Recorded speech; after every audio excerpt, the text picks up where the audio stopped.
10-Minute Jazz Lesson Podcast, episode 394.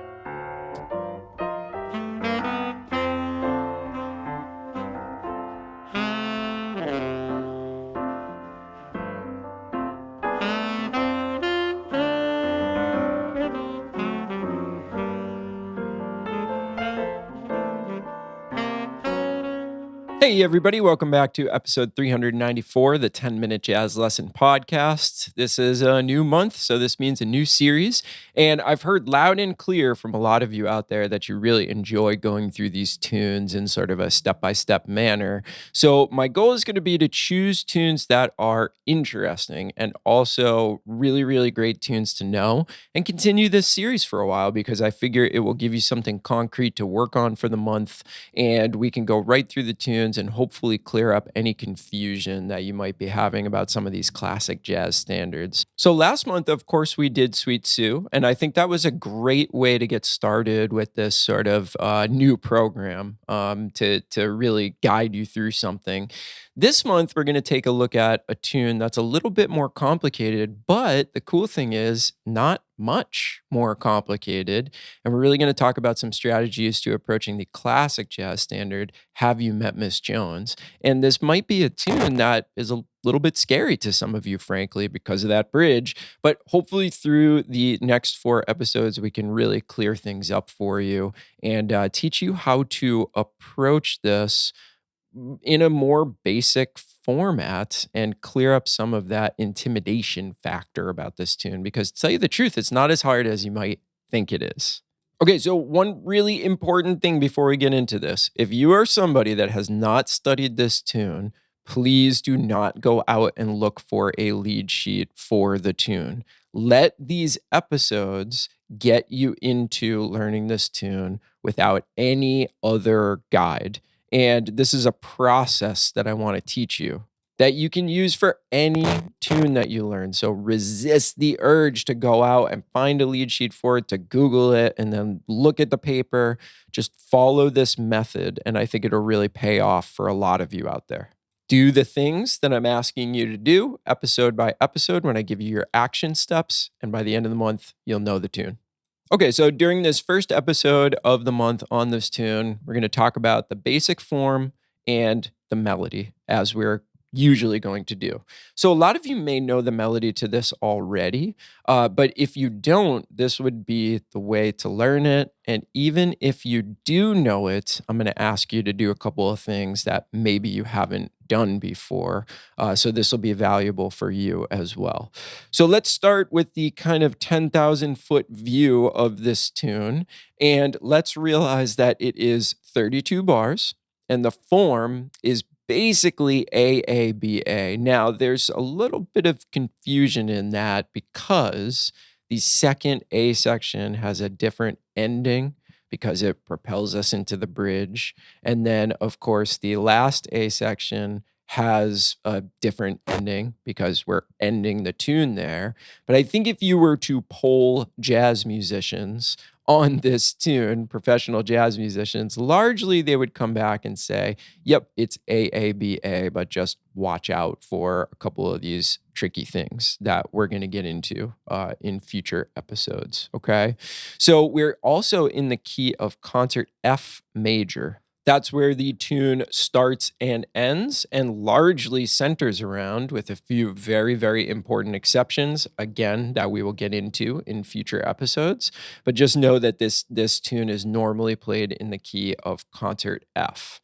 Now, I think that's all sort of the pre-framing that we need. It's a 32-bar AABA tune. It's in the key of concert F.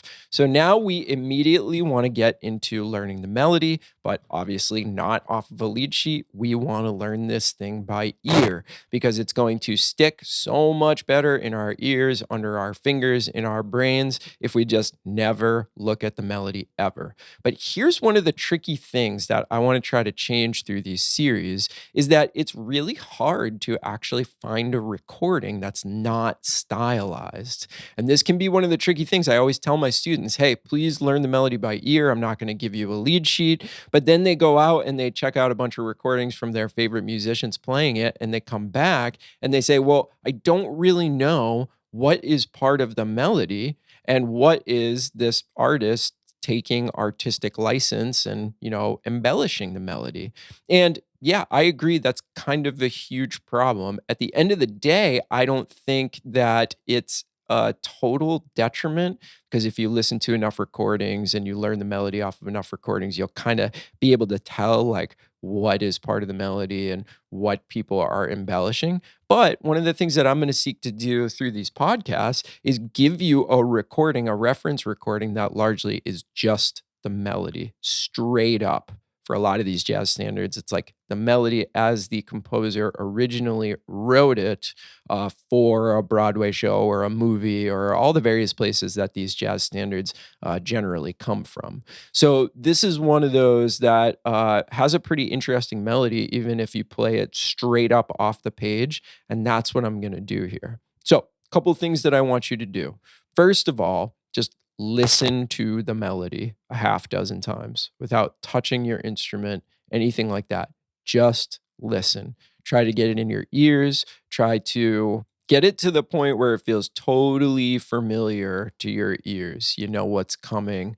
You don't think to yourself, wait, what was that one part?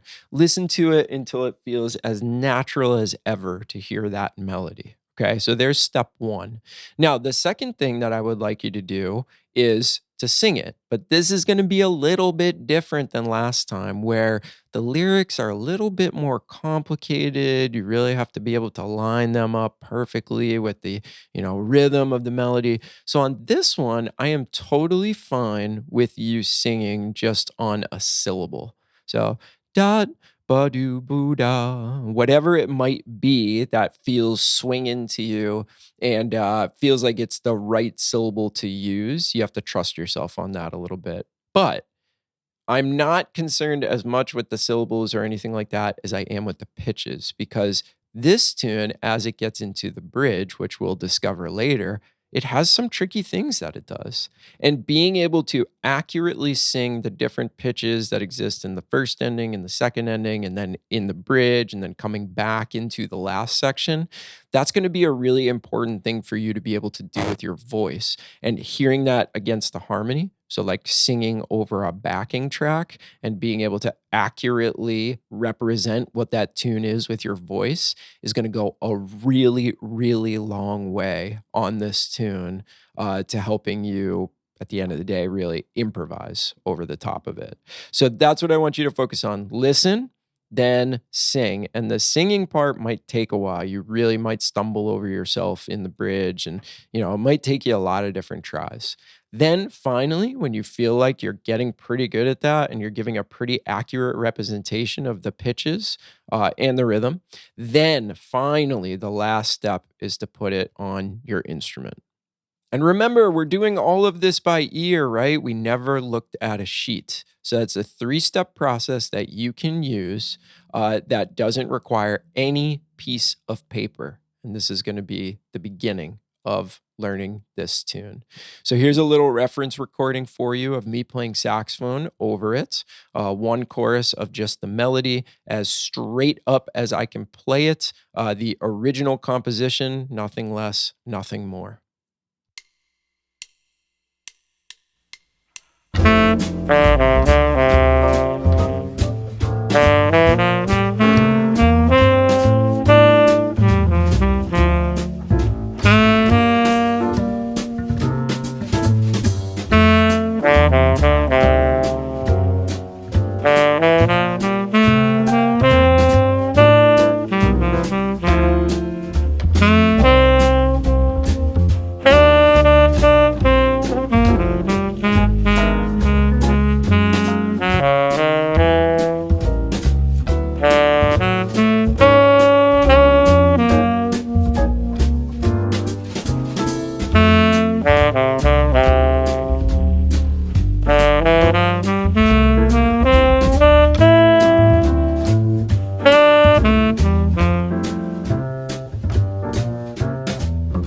Okay, so there you have it. There's your reference recording, and your assignment for this week is to really wrap your ears and your voice and your instrument around that melody without looking at a piece of paper. Now, the Patreon members are going to get that track removed from the context of the podcast so that they can practice the melody along with that. There'll also be a backing track in there. And for the $5 members, I'm going to give you a version of the melody where I actually play it 3 times in a row in different octaves and then actually 1 time stylized. If you don't know what I'm talking about and you're new to the show, this is a listener supported podcast, and we give all of the materials from the episode to the supporting patrons of this show. And we do that in the form of a small monthly donation, and we use the Patreon platform.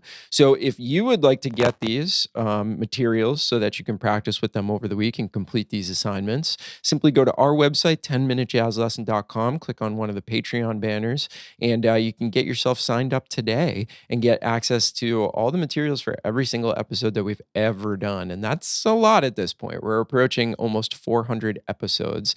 So that is quite a bit of stuff over there for choosing to support the show. So I want to give a quick shout out to some new patrons this week. We've had an awesome influx of patrons, I think because of this sort of new format.